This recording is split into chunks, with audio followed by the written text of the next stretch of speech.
ನಮಸ್ತೆ Karnataka, welcome back to Muskman Kannada channel. ಈಗ ಮತ್ತೊಂದು ಬ್ರೇಕಿಂಗ್ ನ್ಯೂಸ್ ಬರ್ತಿದೆ. RCBಗೆ ಮತ್ತೊಬ್ಬ ಬಿಗ್ ಪ್ಲೇಯರ್ ಎಂಟ್ರಿ ಆಗಿದ್ದಾರೆ. ಹೌದು, ಇದು ಯಾವುದೇ ಇಂಟರ್ನ್ಯಾಷನಲ್ ಪ್ಲೇಯರ್ ಅಲ್ಲ, ಇದು ಡೊಮೆಸ್ಟಿಕ್ ನಲ್ಲಿ ಉತ್ತಮ ಪ್ರದರ್ಶನ ಮಾಡಿದಂತಹ ಒಬ್ಬ ಉತ್ತಮ ಪ್ಲೇಯರ್ RCBಗೆ ಎಂಟ್ರಿ ಆಗಿದ್ದಾರೆ. ಹೌದು, RCB ಅವರು ಬರೋಬ್ಬರಿ 5.2 ಕೋಟಿಗಳನ್ನು ಖರ್ಚು ಮಾಡಿದ್ದಾರೆ ಈ ಪ್ಲೇಯರ್ಗೋಸ್ಕರ.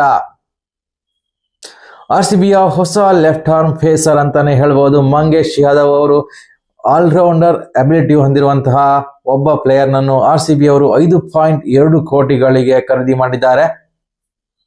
ಮಂಗೇಶ್ ಯಾದವ್ ಯಾರು, ಅವರ ಬಗ್ಗೆ ಸ್ವಲ್ಪ ತಿಳ್ಕೊಂಡು ಬರೋಣ.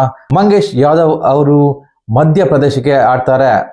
ನಮ್ಮ RCBಯ ಕ್ಯಾಪ್ಟನ್ ಏನಿದ್ದಾರೆ ರಜತ್ ಪಟಿದಾರ್, ಅವರ MPL ಟೀಮ್ ನಲ್ಲಿ ಇವರು ಕೂಡ ಸದಸ್ಯರಾಗಿರ್ತಾರೆ. ಅದರಿಂದಾನೇ ಅವರು RCBಗೆ ಒಂದು ರಜತ್ ಪಟಿದಾರ್ ಅವರ ಶಿಫಾರಸಿನ ಮೇರೆಗೆ ಬಂದ್ರು ಅಂತಾನೆ ಹೇಳ್ಬಹುದು.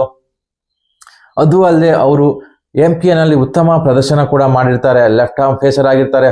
ಉತ್ತಮ ಯಾರ್ಕರ್ ಸ್ಪೆಷಲಿಸ್ಟ್ ಅಂತ ಹೇಳ್ಬಹುದು ಇವರನ್ನ, ಯಾಕಂದ್ರೆ ಅತಿ ಹೆಚ್ಚು ಯಾರ್ಕರ್ಗಳನ್ನು ಡೆತ್ ಓವರ್ ನಲ್ಲಿ ಬಳಸ್ತಾರೆ ಅಂತ ಇವರ ಸ್ಟಾಟ್ ಹೇಳ್ತದೆ.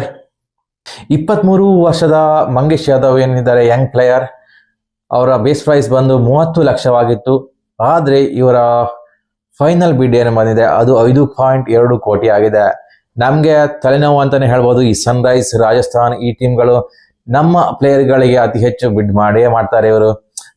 ಹಾಗೇನೆ ಈ ಬಾರಿಯೂ ಕೂಡ ಸನ್ರೈಸ್ ಜೊತೆಗೇನೆ ಗುದ್ದಾಟವಾಗಿತ್ತು. ಈ ಪ್ಲೇಯರ್ ಅನ್ನು ಪಡ್ಕೊಳ್ಳೋದಕ್ಕೋಸ್ಕರ ಸನ್ರೈಸ್ ಹಾಗೂ RCB ತಂಡದವರು ತುಂಬಾನೇ ಫೈಟ್ ಮಾಡ್ಕೊಂಡ್ರು. ಕೊನೆಗೂ ಈ ಪ್ಲೇಯರ್ ನಮ್ಮ RCBಯ ಪಾಲಾಗಿದ್ದಾರೆ. ಇವರ ರೀಸೆಂಟ್ ರೆಕಾರ್ಡ್ ನೋಡೋದಾದ್ರೆ, ಇವರು MPL ನಲ್ಲಿ ಆಡಿದಂತಹ 6 ಮ್ಯಾಚ್ಗಳಲ್ಲಿ 14 ವಿಕೆಟ್ಗಳನ್ನು ಪಡೆದಿದ್ರು. ಅದು ಕೇವಲ 21 ಓವರ್ಗಳನ್ನು ಮಾಡಿ, ಅದರಲ್ಲಿ 3 ಬಾರಿ 4 ವಿಕೆಟ್ಗಳನ್ನು ಪಡೆದುಕೊಂಡಿದ್ರು. ಈ ಬಾರಿ ಈ ಕಾರಣದಿಂದಾಗಿ ಮಂಗೇಶ್ ಯಾದವ್ ಅವರನ್ನು ನಮ್ಮ RCBಗೆ ಸೇರಿಸಿಕೊಳ್ಳಲಾಗಿದೆ. ಯಶ್ ದಯಾಲ್ ಅವರು ನಮ್ಮ ಬಳಿ ಇರುವಂತಹ ಲೆಫ್ಟ್ ಆರ್ಮ್ ಫೇಸರ್ ಆಗಿದ್ರು. ಆದರೆ ಅವರು ಕೆಲವೊಂದು ಲೀಗಲ್ ಇಶ್ಯೂ ಫೇಸ್ ಮಾಡ್ತಾ ಇರೋದ್ರಿಂದ ಒಬ್ಬ ಲೆಫ್ಟ್ ಆರ್ಮ್ ಫೇಸರ್ ಬೇಕಾಗಿರ್ತಾರೆ. ಸೊ ಆದ್ರಿಂದ ಈ ಮಂಗೇಶ್ ಯಾದವ್ ಅವರನ್ನು ನಮ್ಮ RCB ಅವರು ಈ ಬಾರಿ ಬೈ ಮಾಡ್ಕೊಂಡಿದ್ದಾರೆ ಅಂತ ಹೇಳ್ಬೋದು. ಲೈಕ್ ಟು ಲೈಕ್ ರಿಪ್ಲೇಸ್ಮೆಂಟ್ ಅಂತಾನೆ ಹೇಳ್ಬೋದು. ಮಂಗೇಶ್ ಯಾದವ್ ಅವರು ಸ್ವಲ್ಪ ಮಟ್ಟಿನ ಬ್ಯಾಟಿಂಗ್ ಕೂಡ ಮಾಡ್ತಾರೆ.